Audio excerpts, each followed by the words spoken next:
وہ گورنمنٹ کے محکمے کا آفیسر تھا۔ اس کی بدلی لاہور سے کراچی ہوئی۔ بذریعہ ریل گاڑی اس کو کراچی جانا تھا، چنانچہ وہ اسٹیشن پہنچا اور ٹکٹ خرید لی۔ گاڑی جس لائن پہ کھڑی تھی اس کو وہاں پہنچنا تھا۔ اس نے سامان اٹھانے کے لیے قلی کو بلایا اور کہا کہ بھائی میرا سامان گاڑی تک پہنچا دو۔ قلی نے سامان اٹھایا اور صاحب کے پیچھے پیچھے ہو لیا۔ چونکہ وقت بے حد کم تھا اس لیے صاحب تیزی سے پلیٹ فارم کی طرف چل رہا تھا۔ پیچھے سے قلی بھی سامان اٹھا کر بھاگا۔ وہ آدمی تیز تیز چل کر پلیٹ فارم پر بوگی کے دروازے پہ جلدی پہنچ گیا، لیکن بھیڑ چونکہ زیادہ تھی اس لیے قلی سامان سمیت بھیڑ ہی میں گھس گیا اور وہیں پر پھنس گیا۔ صاحب بار بار راستے کو دیکھ رہے تھے لیکن قلی کا نام و نشان بھی نہ تھا۔ اتنے میں گارڈ نے وسل دی اور ٹرین چلنی شروع ہوئی۔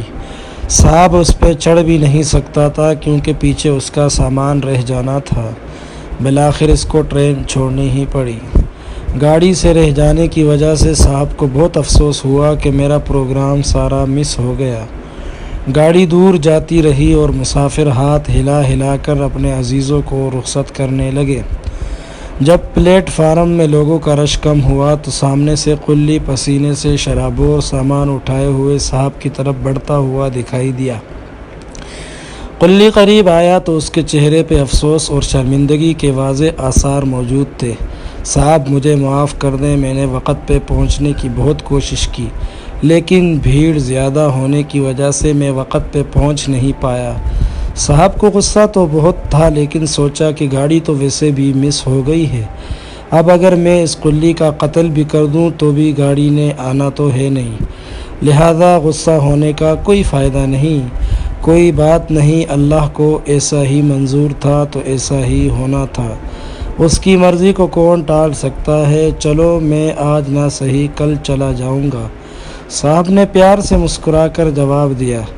جیسے ہی قلی نے یہ بات سنی تو اس کے چہرے پر بشاشت آئی اور سامان اٹھا کر کہا کہ لائے میں آپ کا سامان اٹھا لیتا ہوں، یہاں قریب ہی ریسٹ ہاؤس ہے، وہاں لیے چلتا ہوں۔ قلی نے ریسٹ ہاؤس میں صاحب کا سامان رکھا اور باہر نکل آیا۔ قلی کو چونکہ علم تھا کہ صاحب نے کل پھر اسی اسٹیشن سے جانا ہے، لہذا وہ تمام رات اسٹیشن پہ ہی رہا۔ اگلے دن صاحب مقررہ وقت سے پہلے ہی اسٹیشن پہنچا۔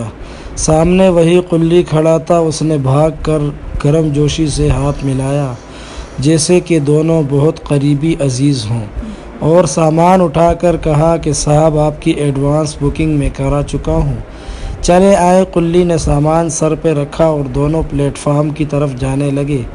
گاڑی کے پاس پہنچ کر صاحب نے بٹوے سے پیسے نکال کر قلی کو ادا کرنے چاہے تو قلی نے لینے سے انکار کر دیا۔ نہیں صاحب، میں پیسے نہیں لوں گا کیونکہ میری ہی غلطی کی وجہ سے آپ کی ٹرین مس ہوئی۔ صاحب نے بڑی کوشش کی کہ وہ ٹرین کا کرایہ کم سے کم ادا کر دے لیکن قلی کسی صورت نہ مانا۔ قلی نے صاف کہہ دیا کہ آپ مجھے پیسے نہ دیں گے تو میں زیادہ خوش رہوں گا۔ قلی نے اس کو گاڑی میں بٹھا دیا، پاس بیٹھا، گپ شپ لگائی، پھر باہر آ کر کھڑکی کھولی اور صاحب سے کھڑا وہیں باتیں کرنے لگا۔ قلی اس کو احسان مندانہ نظروں سے بار بار دیکھ رہا تھا۔ اتنے میں گاڑی سٹارٹ ہوئی تو وہ گاڑی کے ساتھ ساتھ چل کر صاحب سے باتیں کرنے لگا۔ ٹرین کی رفتار تیز ہوئی تو وہ اپنی جگہ کھڑا ہو کر الوداعی انداز میں ہاتھ لہرا لہرا کر صاحب کو رخصت کر رہا تھا۔ صاحب نے کھڑکی سے ہاتھ ہلا کر اس کو الوداع کا جواب دیا اور اس کو محسوس ہوا کہ اس محبت، مان اور چاہت سے تو کسی نے بھی اس کو رخصت نہیں کیا تھا۔ ٹرین چلی گئی تو قلی نے سوچا کہ صبح کا ناشتہ نہیں کیا ہے، ناشتہ ہی کر لوں۔ جیب میں ہاتھ ڈالا تو جیب میں کئی نوٹ نکل آئے، گننے پر پتہ چلا کہ یہ تو پورے 3000 روپے تھے۔ اس نے آسمان کی طرف دیکھا اور رو کر صاحب کو دعا دی اور اللہ کا شکر ادا کیا۔ صاحب نے اس کو محسوس کیے بنا ہی 3000 روپے اس کی جیب میں ڈال دیے تھے۔ 20 سال بعد صاحب نے اپنی ڈائری نکالی اور اس میں لکھا کہ اس قلی کی وجہ سے لیٹ ہونے کا جو غم تھا وہ تو رات کو ہی ختم ہو گیا تھا، لیکن اس کی محبت بھری الوداعی نظر آج 20 سال گزر جانے کے بعد بھی میرے دل میں ٹھنڈک پیدا کر دیتی ہے۔ مجھے ٹرین لیٹ ہونے کا غم و افسوس نہیں، افسوس اس بات کا ہے کہ ایک محبت بھرا انسان